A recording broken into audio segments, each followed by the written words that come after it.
Create for STEM Institute at MSU. And we are very pleased to welcome him, and I'd like you to join me in welcoming him for his talk here this morning. I want to give you a quick sense of who's in the room. We won't take time for individual introductions because we want to give you the time to talk. But in the room is a mixed group of our faculty of both secondary and elementary science and mathematics teacher educators. We have a group of professional development folks who work here in the CSTL in science education. We have several students, graduate students, especially ganged up over there. Yonder. That's the trouble. They're the trouble corner. So got faculty, professional development staff, graduate students, and most importantly, we have our district superintendent and assistant superintendent. It's very exciting. Mike Penka and Mary Walton, welcome you to our center and to this event. So without further ado, I'll turn it over to you, David. Thank you much. So thanks everybody for coming, and I appreciate the invitation from Max and Ron to come here and share some of the work that I've been doing and think with you about our role as science teachers and science teacher educators. Ron is one of my favorite sort of troublemakers in science education. So we can tell you some stories of some of what we're doing. We have a plot. I'm going to say it out loud so then we'll actually do it. We have a plot to write a scathing critique of some of the research in science education about what teachers don't know. What are we going to call it? You won't believe what teachers don't know? The next thing I found out, teachers don't know. The next, right, something like that. So Ron's one of my favorite sort of troublemakers, and we like to hang out because we have a really different sort of vision of what teacher learning could and should be, and then what our role as teacher educators should be. And so that's sort of what I want to talk to you about today. I got to situate though. I have to think of it sort of in backwards design land. So I need to situate what I think about around teacher preparation and science teaching in with what actually happens in classrooms. So the best way to do that is with my own children, and they know that I talk about them. I have their permission always. So one day I was doing the dishes in my house in East Lansing, Michigan, and my younger daughter Zoe, who was 8 at the time, came in and said, "Dad, I like science." "Oh, that's great. Now I'm really excited." And then she said, "But I don't like the science we do in school." Oh, well, I can imagine why that's the case, but I said, "Zoe, why don't you like the science that you do in school?" And she said, "Well, I can't really tell you. I have to show you." So, of course, I have a whiteboard at my house, and of course I do. So let me get my clicker. Where are the elementary people? Okay, you're up. So here's Zoe's whiteboard drawing at my house. So this, like, you cannot make this stuff up, right? So on the left-hand side, there's real science, smiley face, that I like, experiments with chemicals studying animals. On the right side, baby science, in quotation marks, that we learn in class, that's a frowny face, drawing and labeling rain, right? So my 8-year-old daughter has picked up on something which we are struggling with in the world of science education, is how do we better provide kids with authentic kinds of science learning opportunities? And from my perspective, that's like level A. We want kids doing really fun, interesting, authentic, engaging science practices in classrooms that my 8-year-old daughter at the time picked up on. But we can't just put that onus on kids as being responsible for. We can't just expect them to be the ones to drive us to do science things. So I think a lot about the second level as well of what's the teacher's job. If we want kids doing really interesting kinds of science teaching, if we want kids doing that, then what's the job of the teacher in providing kids with opportunities to do experiments with chemicals and studying animals, right? But for me, the problem doesn't end there. It's at Michigan State, I teach the secondary science methods class. And so how can I prepare my new teachers to do the work in schools to make my daughter come home and actually like the science that they do in school? That would be the dream, right? So this sort of 3-story problem is what Mark Winchell and I have written about pretty recently in JTE about if we're thinking about NGSS, if we're thinking about the new kinds of practices we want kids to do, it's not going to be a small change. It's not going to be a simple little tweak to some kit or some curriculum or some sort of unit of instruction. There's systemic change that has to happen. And I actually think that we as teacher educators and people that work in schools and work with students and work with teachers, we may have the greatest responsibility for making sure that the systemic change happens, because we have to understand kids, we have to understand teachers, we have to understand how all of this works, and then we can't just expect that people will do it. We have to be the drivers, we have to be the people that support those in classrooms every day. So that's sort of what I want to talk about today, is what does it look like at these sort of 3 levels to really fundamentally change what happens in classrooms? People often ask me why I care a lot about especially beginning teachers, but especially sort of teacher preparation work. And my answer is always, well, I think we've tried a lot of things in schools to change what happens, especially in science classrooms, right? We've tried clearly new standards, we've tried class sizes, we've tried types of schools, as you know a lot about in Arizona, curriculum, class sizes, all those things are fine, except that we know they're all filtered through the teacher. You can have a small class and a really bad teacher and it's not going to go well. Or you can have a really big class, which I'll show you in a minute, of a phenomenal teacher and kids are doing great things. So all of that work over there, all of those sort of one-stop or silver bullet solutions, they're all work through the teacher. So the reason why I care and invest so much in teachers is because they're the main innovator in classrooms. They're the people that are making things happen, regardless of all those other things going on. The problem is, at least in American classrooms, is that a lot of teaching looks the same that it did 20, 30, 40, 50 years ago. So if you're a Larry Cuban fan like I am, he calls this dynamic conservatism.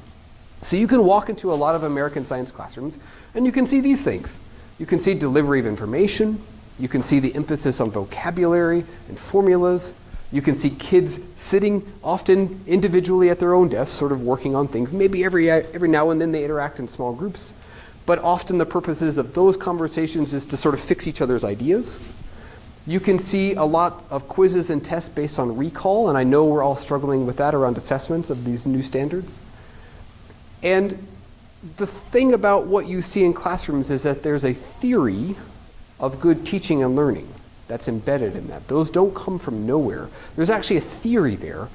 My friend and colleague John Rudolph at the University of Wisconsin, I think, sums up this theory of teaching and learning the best. And he says that schools fixate almost exclusively on conceptual content, rarely deviating from their single-minded goal of conveying as many science facts as possible, often to increase standardized test scores. I think we as teachers, because I used to teach middle school, I think a lot of us who were in classrooms in 2000 and 2001 when No Child Left Behind was rolling out, I think we saw that coming. And I think it's happened, and so now we're trying to think about what next. So I'm going to talk about some of the work that I've done and that Ron has done and other people have been working on, but I want to give this a name, this theory of teaching and learning a name, so that we can distinguish it from some of the work that we're trying to do. So I love Calvin and Hobbes, so I think the best way that I can describe that theory of teaching and learning is what I would call delivery pedagogy. So there's a lot in that picture, thanks Bill Watterson. There's a lot in that picture, but sort of the main takeaway message is that kids are by themselves, that we think of them as having, I don't even want to say that they have nothing in their head. We'll frame it as misconceptions, which I find a really troubling term. We think our job is to fill their heads with the correct information and then send them on their way, right? That's our job. We don't talk across classrooms, we don't talk across departments, we don't talk across universities about what we're doing. We just sort of view kids as these individuals, and we're supposed to fix what they think and send them on their way.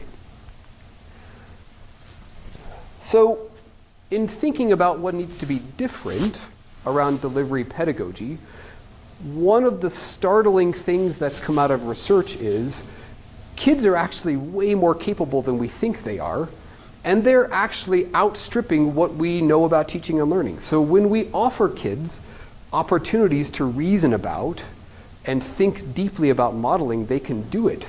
There's a really great part, it's Taking Science to School, where they talk to kindergartners about light. And 6-year-olds are reasoning about light, and they're using prisms, and one of them notices that if they put the prism in water, that the light is different. And so they come up with all these different ways to test. These are 6-year-olds, right? But often teaching shuts that down. And so we know from doing years of research about what kids are capable of, that if we just provided them with different kinds of opportunities in classrooms, that they would do really interesting and sophisticated work. We also know from decades of research, not just in science education, but from all sorts of fields, that we're really underserving most kids generally. But in particular, we're underserving kids that need the most help. And we know that if we ask kids to do authentic problems that are embedded in their community, we know that they're really excited about it. We know that if we can help make their thinking visible and put it on the walls like we see in some of this classroom, right? We know that that helps them learn. We know that if we enable them to engage in a lot of metacognitive work, for example, where they're revising their thinking over time, we know that that helps kids learn. But that teaching is really hard to do. And so part of what I and Ron and other people think about is, what does that new teaching look like? What is it going to take this research that we know about learning, what is it going to take for us to actually enable teachers to do that? So the work that we've done to distinguish from delivery pedagogy, we've given it a name, and it's called ambitious instruction. And sort of a brief definition is that it's a pedagogical framework in which teachers provide rigorous and equitable learning opportunities to all students using specialized practices and tools that are learned, developed, and adapted over time. And what's funny is, there's a poster right back there. And here it is. So it's nice to see that people are doing this work. It's part of why Ron and I collaborate a lot, is because we talk a lot about these issues. So if you've never seen the poster at the back of the room here, here's the slide about it. We like to think of this ambitious science teaching work with kids as having these 7 elements. So teachers anchor kids' learning in a phenomenon. They use kids' ideas and experiences as resources and not misconceptions. They authorize students to use science practices for a purpose. They foster productive discourse in classes. They scaffold talk and writing and participation. They make thinking visible. And they build these complex understandings over time. Whenever I look at these and whenever I think about these, I have sort of 3 takeaways that make me excited every time I look at them. The first is that in every one of these elements that we have our teachers work on with kids, there are verbs. There's nouns too, but there's also verbs. And that means that there are actions that teachers and kids take together to change what happens in classrooms. So it is not a given that I will just walk into a classroom, make kids really excited, and then fun stuff will happen. This is work that has to be done. But it's that the teachers and kids together can change what happens. It's not just going to be different. The second thing is that you can't untangle any of these elements. So having a really interesting, productive classroom in which ambitious instruction is happening is not just going to focus, say, on number 3, right? If you want students to do science practices, there has to be something that they're working on. They have to be talking about it. There have to be opportunities for them to adapt and change the practices. So all of these elements are connected. The other really key piece for me is that, as we were talking about on the previous slide, that there's elements of equity woven throughout. That if you want the kind of classroom in which this work happens, you have to be really purposeful in involving all kids in the negotiation of what that classroom looks like, right? That's complicated. But it's really important that students have a real authentic voice in the kind of science classroom that we want. So real quick, and then I'm going to give you an example of it. We're learning some things about what happens when teachers do this kind of work. The first one is that they create these tools and routines to press students for more complex explanations, that they provide students with opportunities to engage in different kinds of disciplinary practices, that teachers themselves, and sometimes kids, innovate tools and routines to meet the emerging needs, that we can negotiate, teachers and kids, different kinds of science learning communities, that teachers provide themselves with opportunities to learn from kids in ways that they have not done before, that there's lots of rigor and equity going on, and that there's different kinds of places of science that students and teachers create. So that's lovely. That sounds very nice. What does it look like? I'll show you. This is one of my favorite examples because this is in a classroom with 60 kids. So Lindsay, the teacher, she was in Seattle. She was in one of the schools. It was a STEM school, whatever that means. It was a STEM school where the teacher decided, or the principal decided, you know what this STEM school is going to be? It's going to be a place where we're going to have humanities and science taught together. So there was an English teacher, and there was Lindsay, and they were supposed to do stuff, and they did some interesting stuff. But it was really hard in some ways because Lindsay wasn't an English teacher, and the English teacher wasn't a science teacher. The end of the story is there's 60 kids in Lindsay's class. And so she's also wearing a microphone like I was. So Lindsay was doing an ecology unit, and she looked at all the standards about ecology. And she started walking around the students' communities in Seattle, trying to think about what a good ecology unit might be. And she noticed that English ivy was sort of taking things over. And in the Seattle area, English ivy was an invasive species. So she called the county government, and she said, what data do you have about English ivy? I would like to use some of it in my classroom with the kids. Some of this authentic science work that we're talking about, right? Wouldn't it be great if kids had access to real data? And so the scientist that she talked to said, I would love to have that data for you, except I don't have any. There's 2 of us, and all we do in Seattle is we rent goats and they eat it. So we don't really, it's a Seattle thing. You don't know about that in Arizona. The goats eat it, we don't study it, that's it. So Lindsay went back to her class and said, sorry team, I was gonna get this data for you, but they don't have it.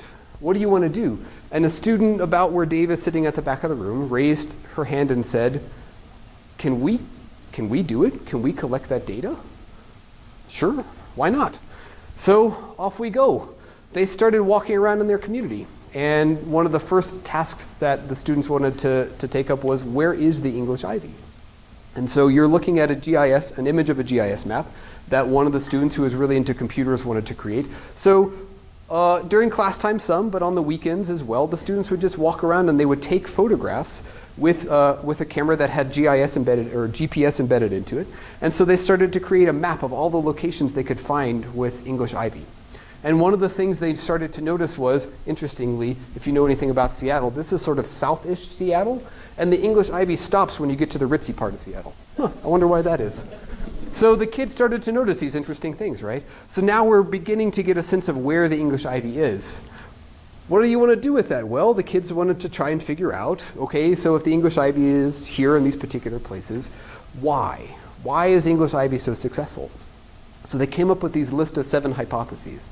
Lindsay sort of helped guide sort of some of the hypotheses, right? They came up with these criteria for what counts as a good hypothesis. My favorite of the criteria was the alien test.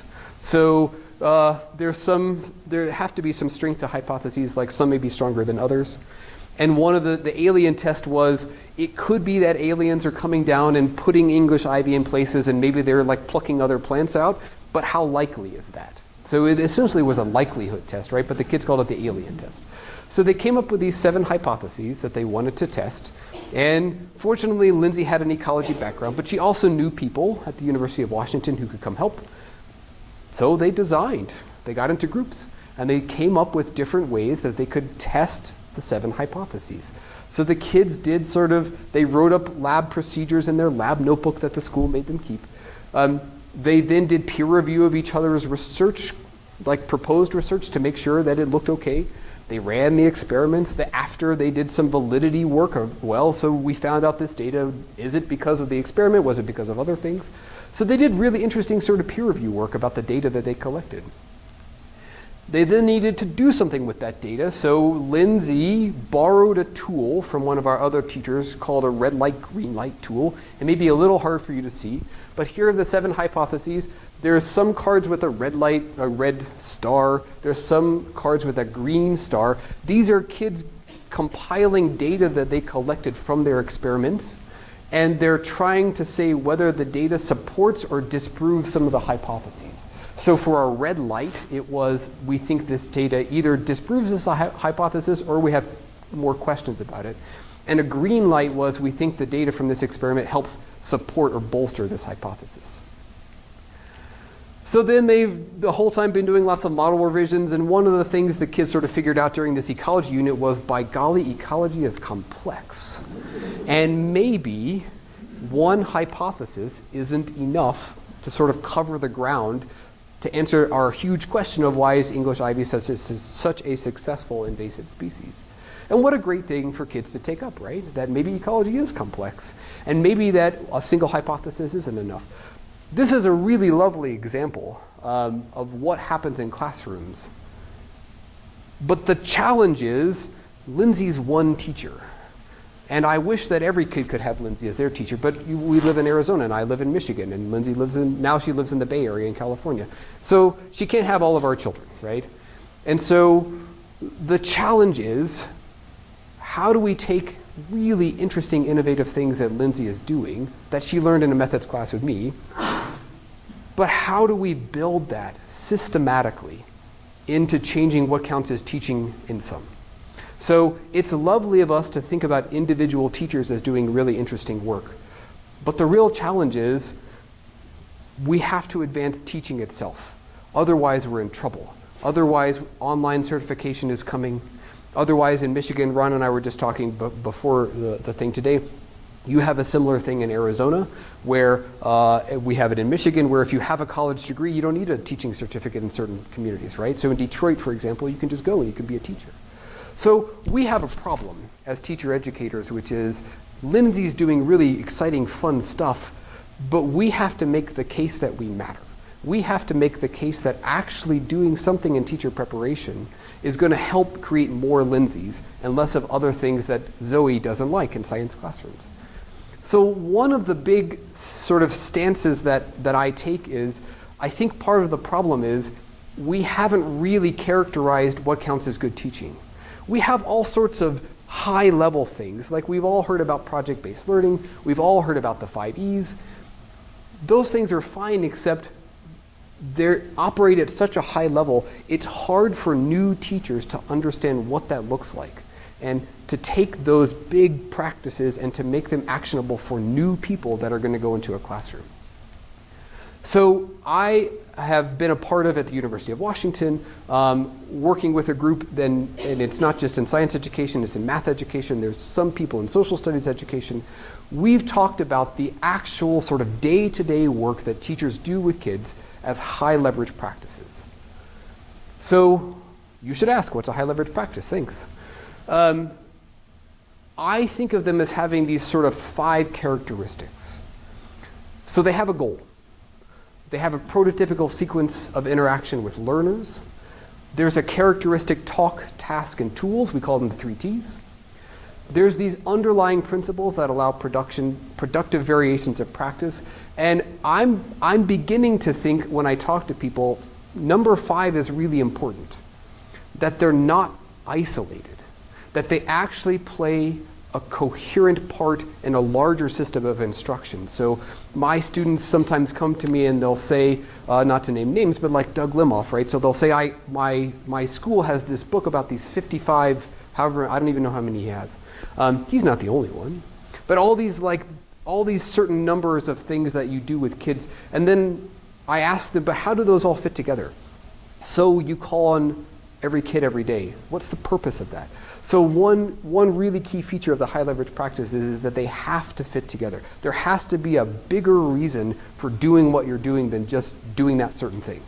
So if you want kids to talk in small groups, great. Why are you doing that? How does that play out in this lesson today? Why is that important in the unit that you're doing? And why is that unit important in the year, right? So there has to be a bigger picture.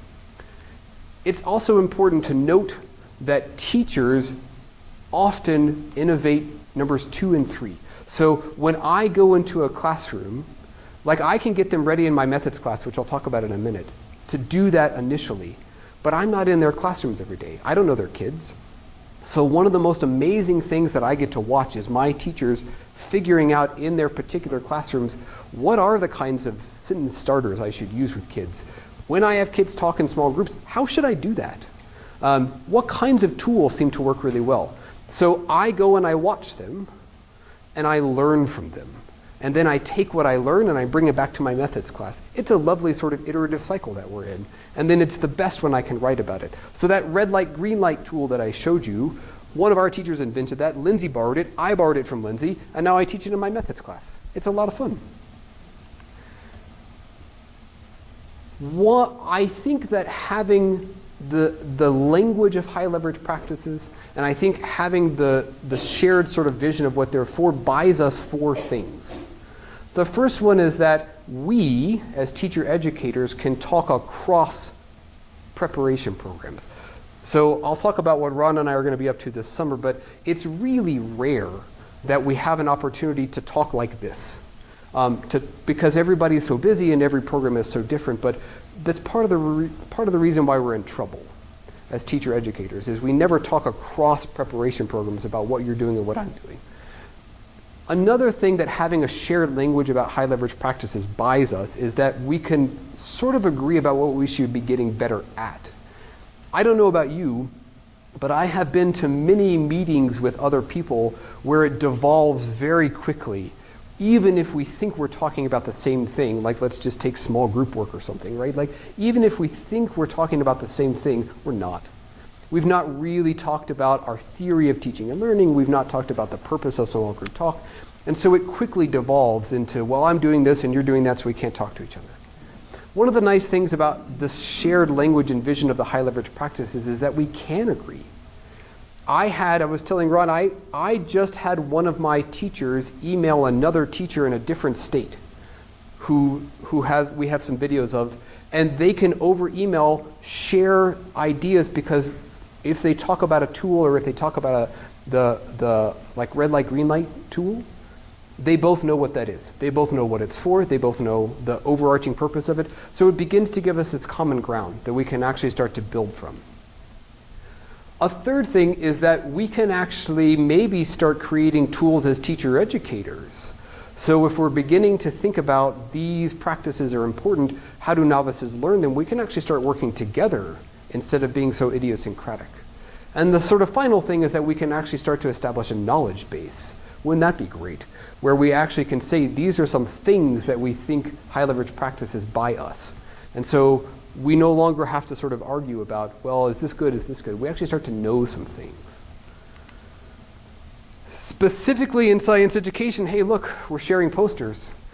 If you're not aware of, if you haven't been in Ron's classroom, just real quick, we have sort of what we would call 4 high leverage practices. The reason why we have 4 and not 19 like the University of Michigan or other places is because we did not want to overwhelm our beginning teachers. There's a lot going on with beginning teachers, more than your science methods class, in case you didn't know. So we didn't want to overwhelm them. We wanted to give them what we might think of as like mid-level practices. So they're not really at a high scale. They're not like micro sort of practices, like how do I kneel down and talk to kids about their small group conversations. We think these 4 encompass a unit.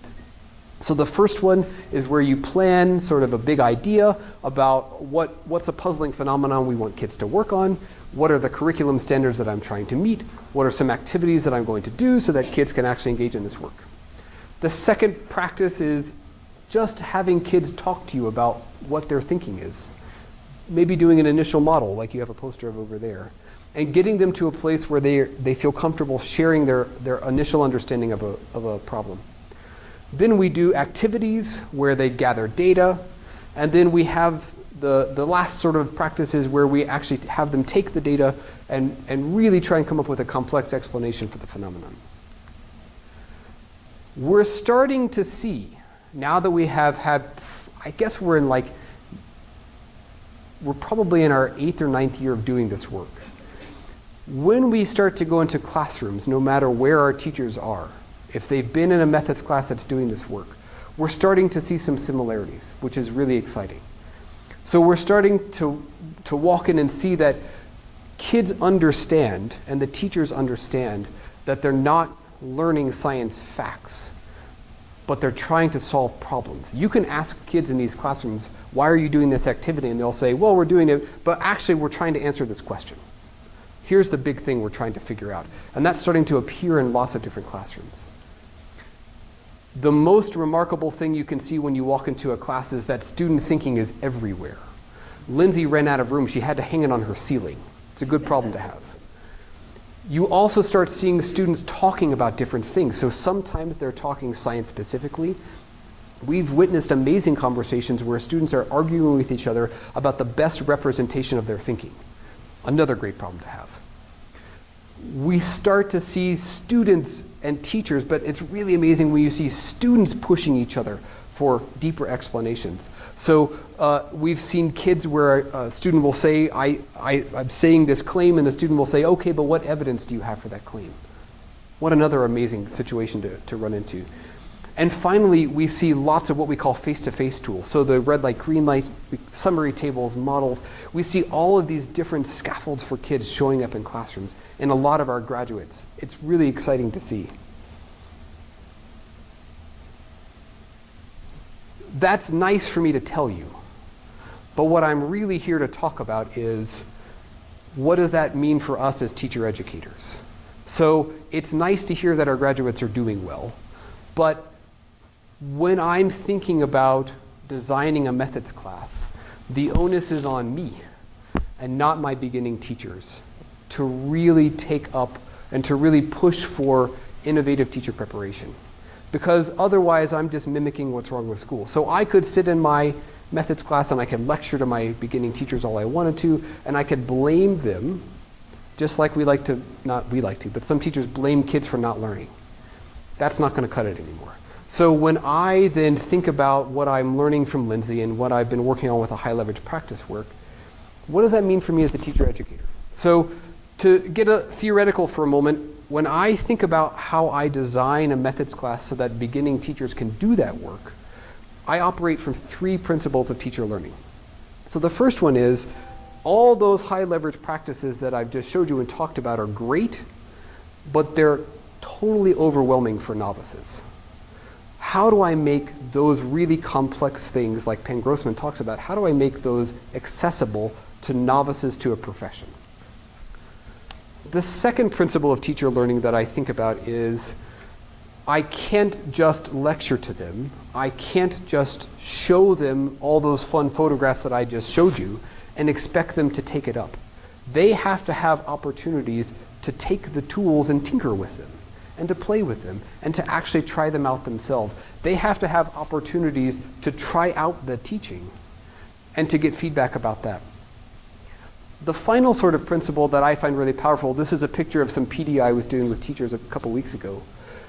The third principle that's really important is, we really want to instill in our teachers that when they're working on these complex practices, when they're using these tools and routines, they're not doing it by themselves.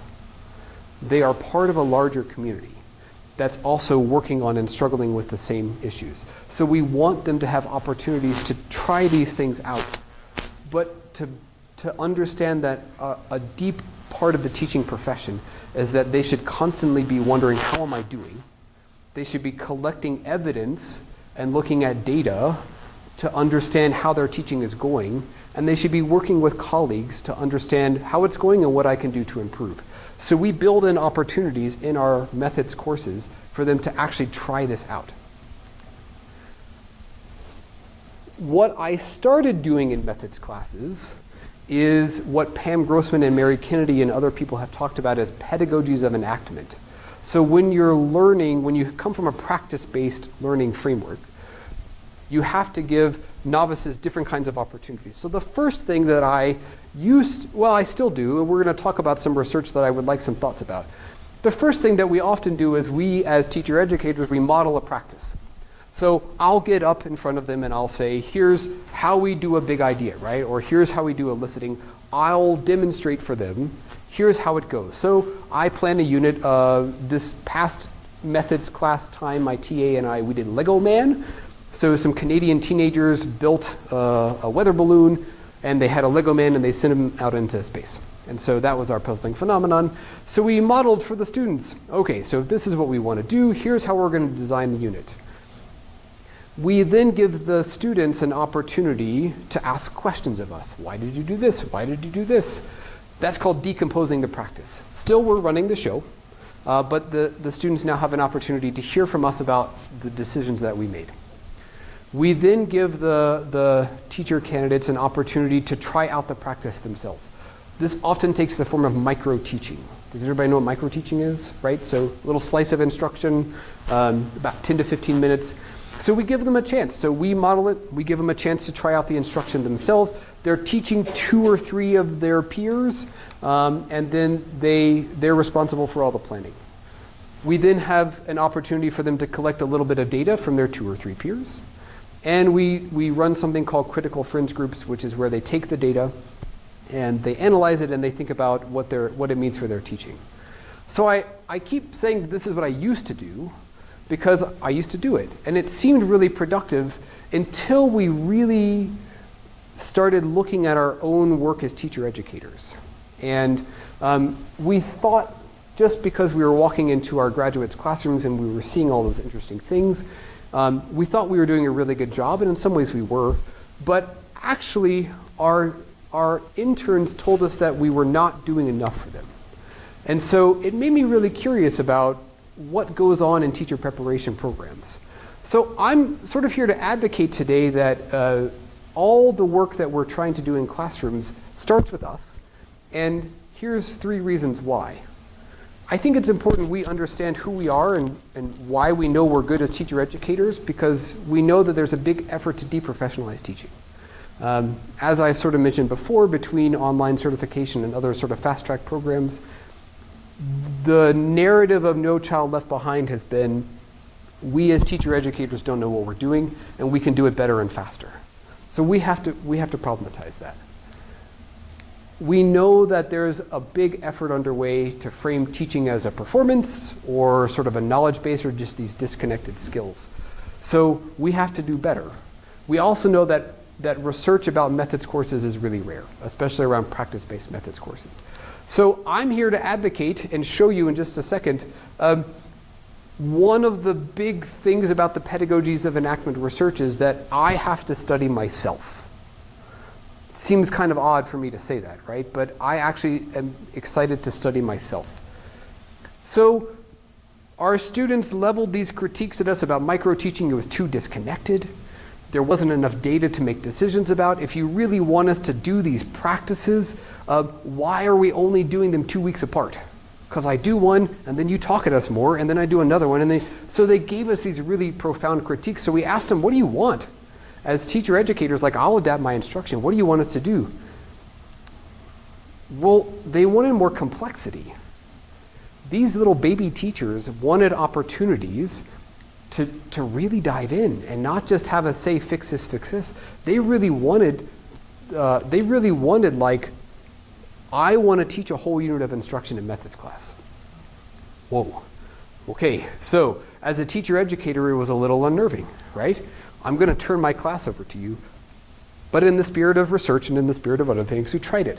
So we split our methods class into 4 teaching teams. Here they are. These are the areas in Michigan in which you can get certified. We had our teachers select what team they wanted to be on. Some of them said, well, I'm a biology person, so I want to do biology. Some of them said, well, I'm a biology person, so I want to try physics. Great. We put them into these teams, and we gave them a couple of days sort of to get ready, but they taught essentially an entire unit of instruction, anywhere between 10 and 12 hours of class time.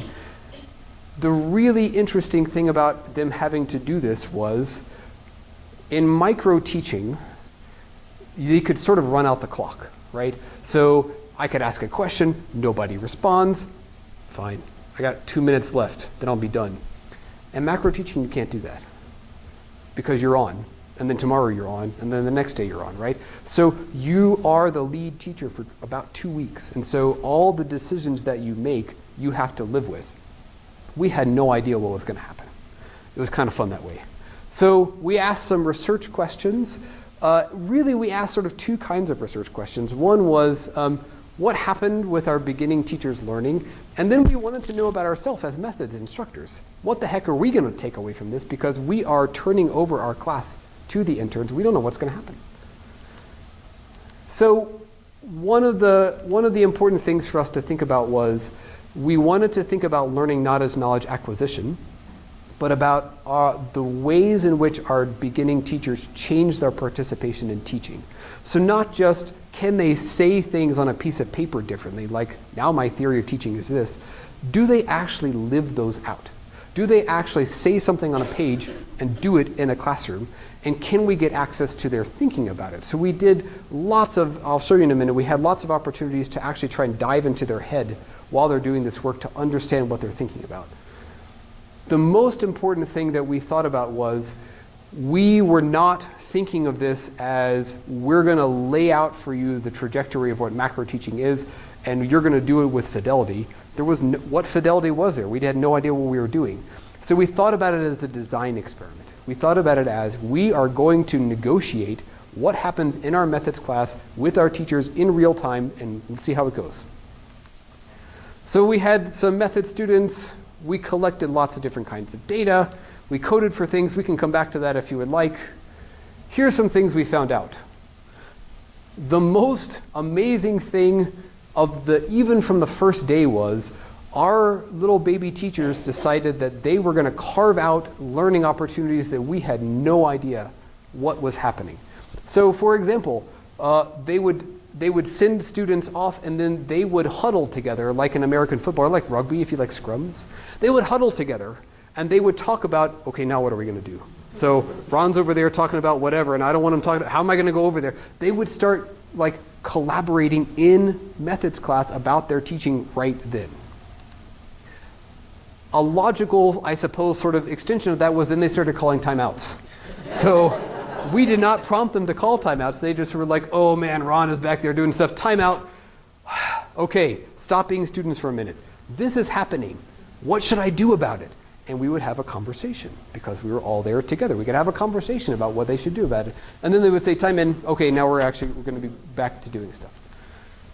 It also gave us as methods instructors, so Amelia Gottwalsh, who's another science education, we co-taught this class. At first we were sort of sitting back there thinking, what should we do about this? What's going on? And then we decided, oh, this is a great time for us to sort of jump in and actually do things. So we started having real-time instructional coaching in which they could act on that coaching right away because they had their method students there. Another sort of extension of the timeout became the rewind. This happened later on. So they would say, I launch a task with instructions, timeout, oh my gosh, those instructions were terrible. No one's doing what they're supposed to do. Let's rewind 20 seconds in time. Let's pretend like that 20 seconds never happened. We're going to rewind time. They also had, at the end of class, we started doing question and answer sessions. So the last sort of 5 minutes of class became, they called it the firing squad. So you have a firing squad right here. So they would sit up here and then it became a chance for the peers to ask them, why did you do this? Why did you do this? And they had to justify their thinking. And at the end of the unit, we did a really big debrief as well. So another really important thing that happened was, it's going to sound silly, but all of our baby teachers said, I was afraid of kids. I was actually afraid of what kids would say and do. And that sounds silly, but think about it for a minute. It's not actually that silly. Because when you ask kids to model, when you ask kids to do really complex thinking, when you ask them to really lay on you their initial thinking and they do, you don't know what they're going to say. You don't know what they're going to do. So our teachers were actually terrified of that. Who knew? Now I do. And so they would say things like, I was really uncomfortable, but I'm glad I could feel flustered for the first time in methods class and not with actual students. And I don't know if it will surprise you to learn, that aligns with other literature from other professions. So if you ask baby doctors, they really want to butcher a cadaver before they butcher someone in surgery. If you ask baby lawyers, they would much rather screw up in mock trials than they would in actual trials, right? So it's interesting that our little baby teachers are telling us, I wanted opportunities in my methods class to flounder. I wanted to really mess up so that when it came to working with actual children, I wouldn't mess up with actual kids. That's fascinating. The other thing that we found out as methods instructors was, wow, they really wanted complexity. Maybe I shouldn't dumb this down. Maybe I should honor the complexity of this. I was also really surprised that it provided this accessible window into every one of their thinking. When I grade their assignments, sometimes they sound similar. But when I watch them teach, I can see that everybody's in a really different place. And it helps me because I can then go and talk to them one-on-one, and I can have this really different image of who they are. So I want to show you what it looks like. And then I'm going to sort of say what I'm up to next, and then we can have a little conversation. But I thought you might like to see. This is what macro teaching looks like later on. This is the rock cycle team. This is them introducing the unit. It's the last of the units. I thought you would like to see the interestingness as opposed to the clunkiness. So as a preface, before we get into it, you guys, we always talk about how hard it is and how much we struggle with finding a complex, all-encompassing curriculum, right? And how exciting it can be. It is very hard to find exciting, complex curriculum when you're talking about blocks, right? That's not true, but. So we try our best. You guys bear with me for a little bit. Might seem a little bit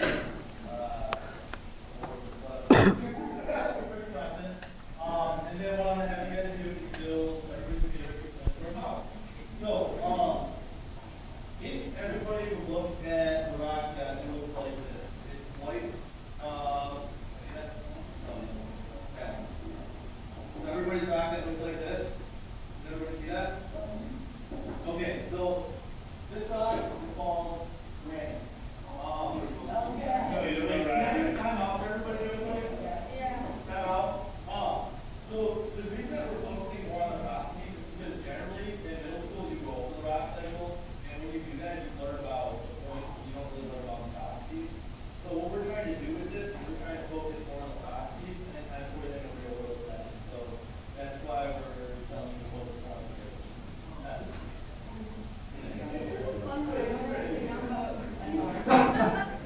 You mean handling me to learn something?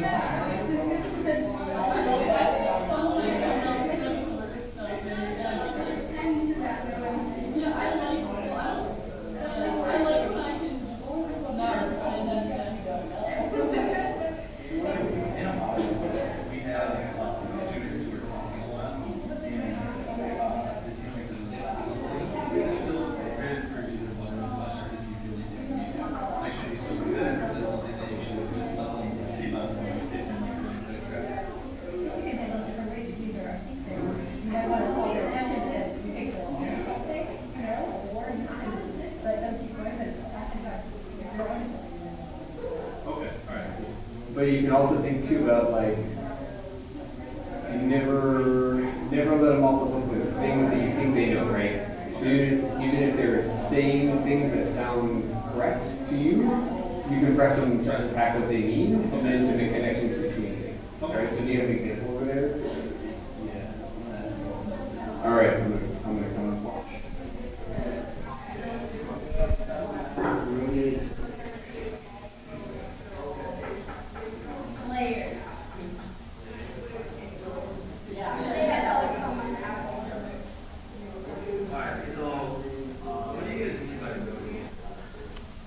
All right, so you can sort of see some of the things we talked about, right?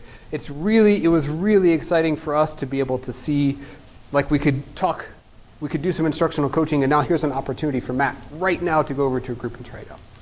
So we're still wondering about some things. Thinking about teaching as a profession, and thinking about Beth Van Ness, who you had out here as well, who does a lot of noticing work with students. We're seeing similar things in our science teachers, that there's something about being in charge of an entire unit of instruction. You start to see student thinking differently. So we're starting to explore that.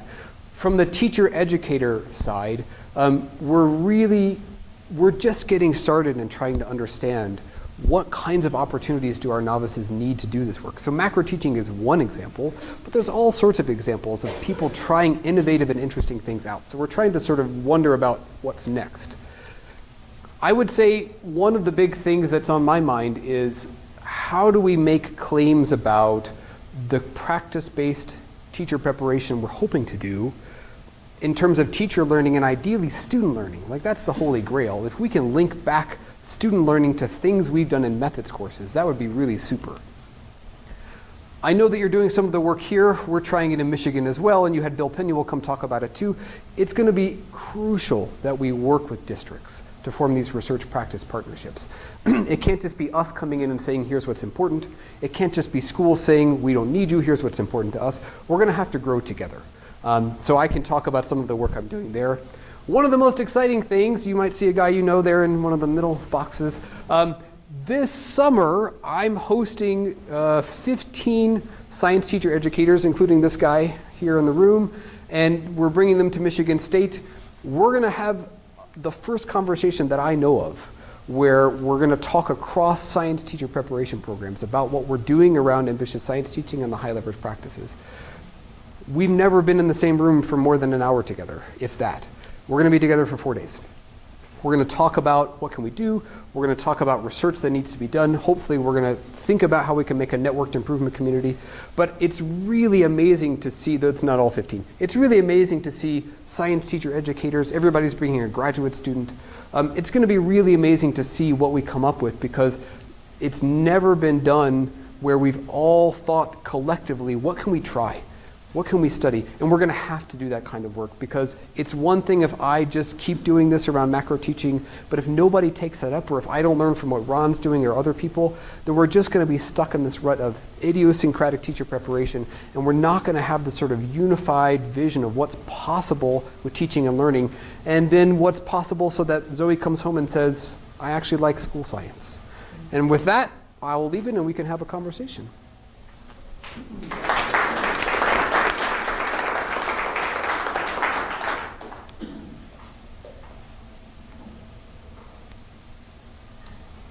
I've stunned everyone into silence. Here I had a logistical question. Yeah. Your macro teaching, 10 to 12 hours per team, that's 40 hours. Yep. How much Whew. is outside of your planned class time, or how much is that? So at Michigan State, we're lucky that we have a year with them. So first semester was micro teaching, and then second semester we used to do things, but then we had the time to do macro teaching. Your logistics question is exactly the question of, well, how are other people going to try it? I don't know. I don't actually know. I'm curious, as I don't know that we have to do micro teaching first to make them angry about micro teaching, that they want something different, right? I don't know that we could just toss them into macro teaching, because that might be too much. I don't know that. But it would be, some of our students this year said they think that they could handle macro teaching first. But it was really, I don't know, it was fun to watch them get riled up about micro teaching, because it bothered them that all those things were disconnected. So maybe we have to build in that productive frustration. I don't know. Yeah. Like graduate students or Undergrads. So they're seniors. They're majoring in the secondary science. They're majoring in the science field, and then they're finishing their major, and they're also taking methods class for a year.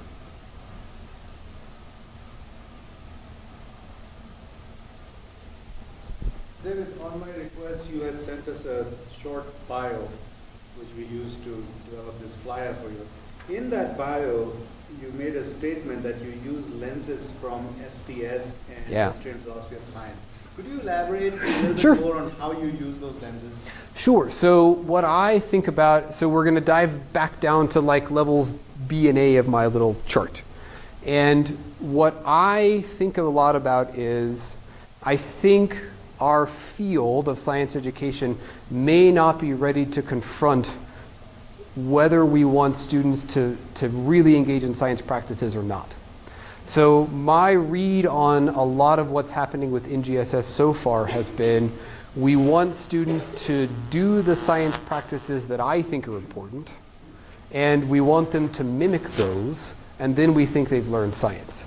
So historians of science, philosophers of science, sociologists of science, the STS and HPS people, they will say, but that's not actually doing science. What you're having students do is what they would call being technicians. So a technician is someone who doesn't have any, what I would call epistemic agency.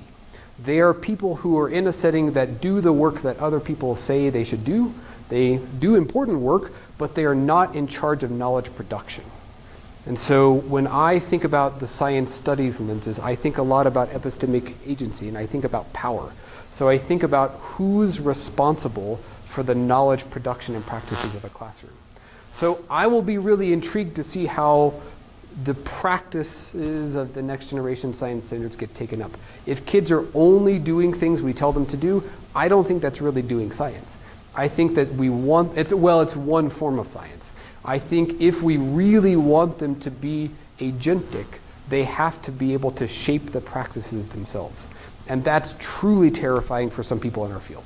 That we would actually give kids a voice in negotiating what counts as a hypothesis, that's really scary.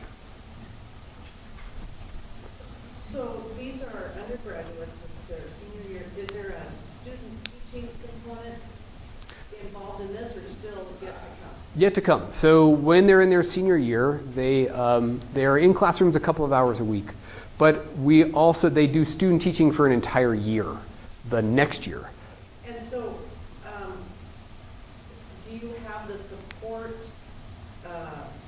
on campus at the same time? Where I'm going with that is I like the time in, the time out kind of concept. But then you're still teaching your peers. Yep. And they're not always, they're not the authentic middle school Yeah. or high school student.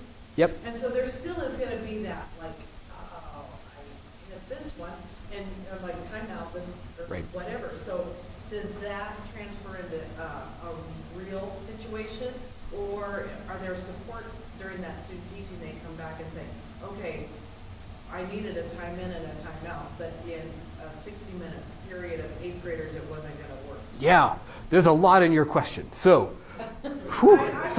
let's buckle. No, because it's work we're doing right now, right? So, the foundational idea that I shouldn't be afraid of what kids say and do seems to carry over really well, right? So we have our teachers will actually, so during their student teaching year, they come back every Friday. So we get to check in with them every Friday. It's really exciting to hear our teachers be excited about some of the things that kids think instead of saying, oh boy, my kids thought this, how stupid is that, right? So the best example we have, well, one of them that just pops into my head is we have some students that were talking about whale NAMI. So there was a unit about earth science and how do we get whale skeletons in the Andes Mountains.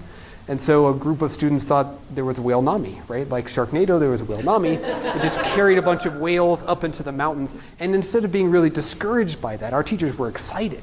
They're like, wow, look at what the kids think. There's a lot we can work with. So that idea that I shouldn't be afraid of kids transfers well. From the school district perspective, the biggest challenge so far is it's really hard to get some of our mentors excited about the work. So I don't have, there's lots of reasons why I don't get to pick all of my mentors. There's too many to go into. For some of the mentors, if they're not supported by the district to think differently or to take risks, then they're not going to. What we find really productive, though, is when the district is really excited about having our student teachers, then they send mentors to me. And so we can do, so that picture I showed you was a mentor meeting that I had with 14 of our mentors, and we had them do some of these practices as well. Then they get excited about it, then they see what their interns are up to, and then we can have some communication across. But the district plays a really key role in making the mentors excited about it, right? The third sort of layer of your question is, does macro teaching matter later on? We're finding that out now. So I have 2 graduate students who are scurrying around the state, and they're collecting lots of data for us this year. And we're hoping, I mean, so far it seems like some of our teachers are doing time-ins and time-outs with their kids. So part of what we need to find out is, did anything of that experience matter? Probably conceptually it mattered, like I'm not afraid of kids. But if they can show us that they're doing some of the actual pedagogical moves that they tried in macro teaching with kids, that would be fascinating. So we're trying to find that out this year. I was thinking that next step is even after student teaching, we hired them, then also our evaluation practices, our mentoring programs, if we Yeah. embed some more of these practices. I want every teacher, if they've been there 30 years or it's their first day on the job, to be reflective, to be okay. Right. Learning happens, it's not always perfect every time. If we can have opportunities for consultation. Right. Our evaluation is, we're in there and we're going to get a checklist and then we'll meet with you later and tell you how you did it. And Right. wouldn't it be awesome if there was while the kids were doing it, you could go up and talk to the teacher during Yeah. on that instructional coaching real time? So I'd love to see how these practices do yeah. through our systems of evaluation. It's one of the ideas of working with districts, right, of forming these practice ships. And so two of the most profound things I've heard this year, one was from a superintendent of East Lansing schools where I put 3 student teachers. And the superintendent said, I don't know what good science teaching is anymore. I walk in with my Charlotte Danielson framework. I know that the NGSS are a thing, but I don't really know what they are. I don't know what I'm supposed to see anymore. How can you help? And I said, oh, have 3 of my student teachers. I can help. Here you go. But the other sort of part of that was a mentor in a different district said, I just need someone to authorize it. I need some administrator in my district to say, do that. Try out modeling. Try out these practices. Have kids show you how their thinking changes over time. But until an administrator says, do it, I have no incentive to do it.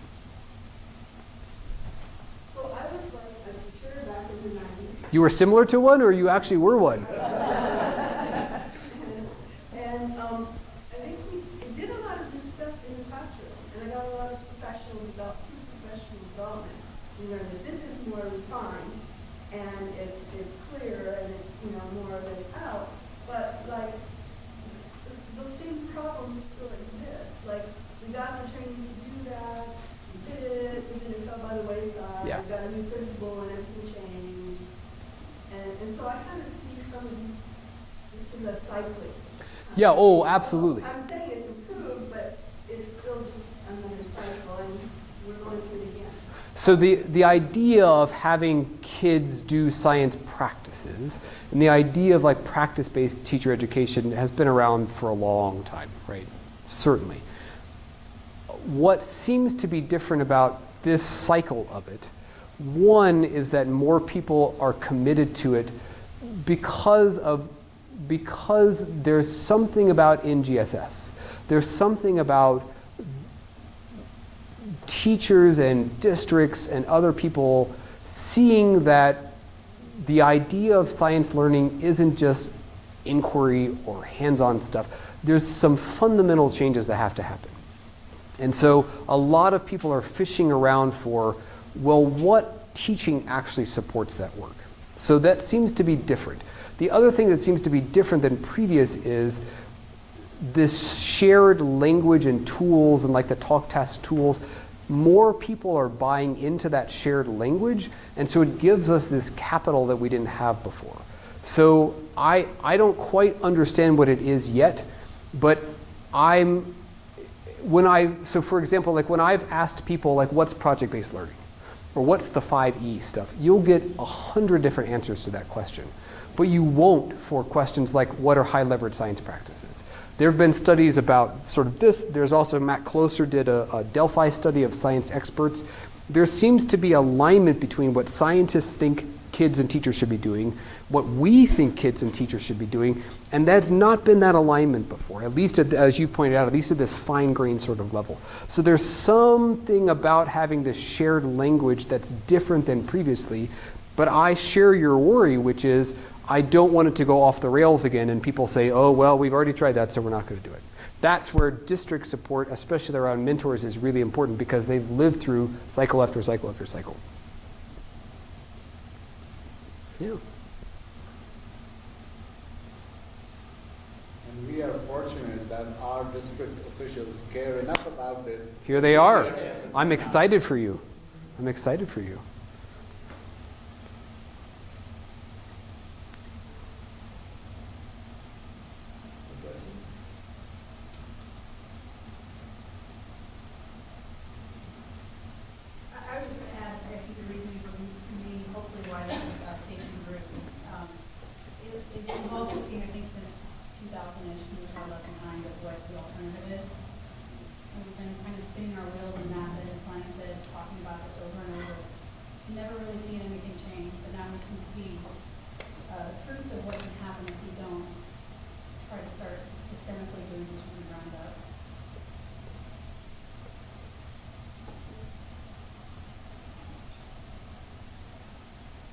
So one other thing that's been fascinating too to sort of watch over, especially the past 5 years, is building on your idea is that it's becoming more legitimized as research.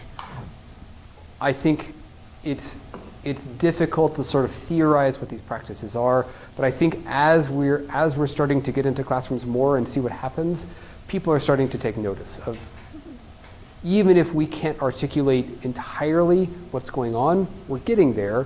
And it's so profoundly different when you go into a class where this is happening versus if you don't, that even if we're not entirely able to explain it, we know that we're onto something.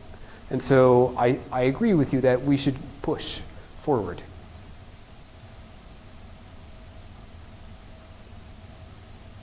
And I think the wording of the NGSS and how that works definitely is pushing this forward too.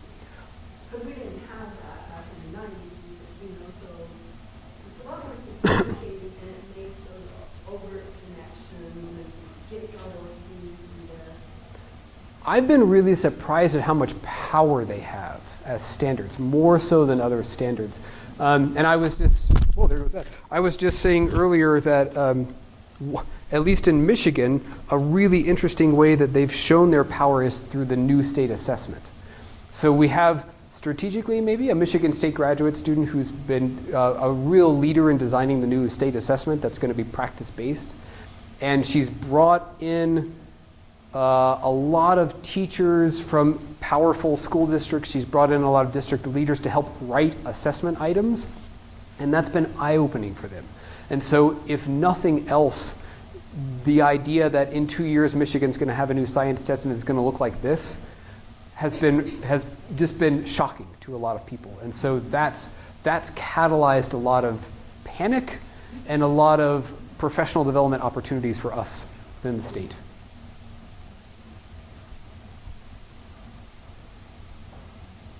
Michigan adopted a GSS? Michigan has Michigan science standards. As I'm sure we could talk about. You know, we can't have national people telling us what to do, but we have the Michigan ones. They look remarkably similar to the national ones. Yeah. So, I really appreciate that Zoe has inspired your thoughts. Yeah. Teaching. And so, and just expanded that it's not just the content, but it's the science of instructing that. So at Michigan State, are other content areas, like language arts, those examining this as well? I mean, because wouldn't this just overlay into those content areas as well? So some mathematics education for sure. Have actually probably been in the vanguard of doing it, and we steal a lot from them. Social studies a little bit, English a little bit, but every one of those sort of fields of education research is also sort of struggling with what does it mean to teach and learn in our discipline, right? So there's the huge sociocultural turn in the late 1990s, early 2000s, and I think people are just trying to understand what the implications of that are for participation. So that's where you're getting into my question about science studies work. I don't think we give kids enough credit for being capable of being knowledge producers in all of these fields. And as we move towards that, like the multicultural ed scholars have been calling for years, as we move towards that, it really has profound implications for us. So you run into content people saying like, kids can't invent mathematics. Well, I mean, I don't know if they can or not, I don't know if they should or not, but they can use it for something. Same for science, right? So I don't know that kids need to recreate 150 years of genetics, but they can do something with it. They can actually understand what it means in their classroom, and they can use it for something other than what I just tell them it's important for, right? So I think we're starting to struggle with what that means. I also hear your question as, what are scientists and mathematicians doing about all of this, right? So they've been an interesting voice because they are getting the generations of kids from No Child Left Behind and are realizing that they're really good at taking tests but can't do much else. And so they're also undergoing huge changes in their teaching as well. So I don't know if any interesting stuff is happening here. At Michigan State, we have probably 2 or 3 faculty member in each science department that's really thinking differently. And they're trying to do model-based inquiry in their science courses. They're trying to have kids do really complex reasoning. So that's been a really interesting connection to make as well, that in undergraduate research, they're starting to think differently about their work. Yeah. Are you familiar with the scientific method? The Francis Bacon, 1700? yeah, like how John Dewey. Yeah. Yeah. Yeah. So do you think the scientific method can be reinvented to be implemented in schools as far as scientific teaching is concerned? You know, because you talked about hypotheses building and Yeah. systemic agency. And I was just thinking, if you think that there's a way to implement that as far as teaching kids science and building their own Right. hypotheses and testing those. So one of the so John Rudolph, who I mentioned earlier, has a really great paper about how where we got the scientific method from. So the scientific method that we know about, like the 5 steps that we learned in schools, was a group of people that took John Dewey's ideas about what's a rational thinker, and there was such an influx of kids coming into high school in the 1920s that they wanted to make science seem accessible to everyone. So they sort of boiled it down to 5 steps from this sort of John Dewey rational thinking method. No scientist was on that committee of people that actually came up with those steps. And Ron is really good at pointing out, Ron is one of my favorite papers that he points out, well, even if there is like a scientific method for one discipline, good luck doing that scientific method in another discipline. So you can talk to a microbiologist about like, what are the steps you take when you're undergoing an investigation? And they might say, well, we have controls, we have, we put some microbes in this little petri dish and we put it here, but we always have a control group in here. Good luck telling a cosmologist that they have to have a control group, right? So the idea that there's a single scientific method is problematic. But what you're getting at, which is what our field struggles with, is, but there is something about science that makes it science. And so how do we teach kids that? And so that's where the idea that we struggle with, what do we want kids to do? What are some features of science that aren't features of other things? How do those show up in classrooms? What makes a hypothesis a hypothesis? Those are the really meaty questions that are hard. So I think there is something to research about that science is a discipline that humans make, and we've decided that this counts as science and this doesn't. But I also think it's important to think about what kids bring to that. Right. I mean, the whale example you gave, that's a good theory. If you go to It is a good theory. ecology, I mean, some of these mountains were under oceans at one point. Yeah. So they're getting onto something on top of that. Yeah, You know? there were whales there, and how did they get there is a great question. Yeah, absolutely.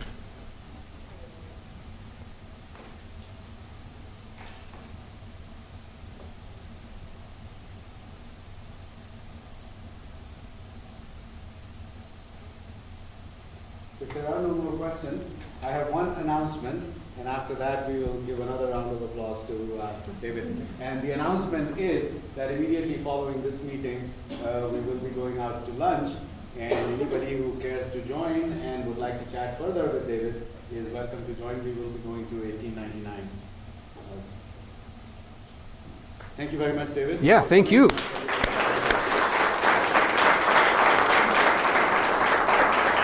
And I'm happy to continue the conversation over email or other means if you want to stay in touch. So. And let me add to the announcement that even after lunch, David will be available here in our conference room up until about 3:30ish or so. So if you care to chat more with him, you will. David, would you share the presentation and everything with Ron as well? So I can. I'd love to be able to. Yeah, I probably have to do it on like a Dropbox kind of thing because of the videos in there and it's a big file. But yeah, I'm happy to. I love watching these videos you're doing to support the students.